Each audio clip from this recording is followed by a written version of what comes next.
Adverse selection is a market failure that occurs when participating parties have different levels of information about the risks involved in transactions. This can be encountered when doing business with people who you would prefer to avoid, such as those with a history of fraud or unethical behavior.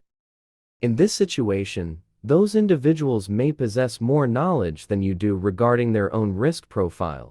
This means they may accept offers which are advantageous to them, but not necessarily beneficial for you. For example, suppose you are a car buyer who went to a car dealer to purchase a good second-hand car, and as a good and well-aware buyer you have done your research regarding prices and features of car.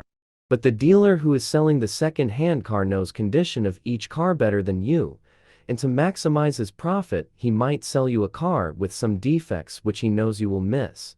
But since selling such car will benefit him, he will try to sell you that piece with some defect, by taking advantage of extra information about a car's condition that he has about the car. And you might end up buying a defected car.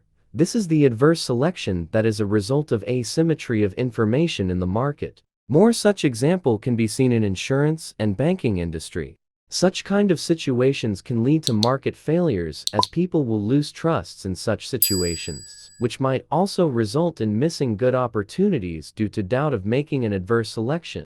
Also, since to avoid being a victim of adverse selection, people will invest more to gain more information about a deal. This will increase the cost of transaction and thus reduce the profit or gains from the transaction, which might also lead to people not carrying out a transaction as they are not making the gain they expected. So, this was a brief video on adverse selection and why it is bad for smooth operation of an economy and why it should be avoided. Do like the video and subscribe to the channel. Thank you.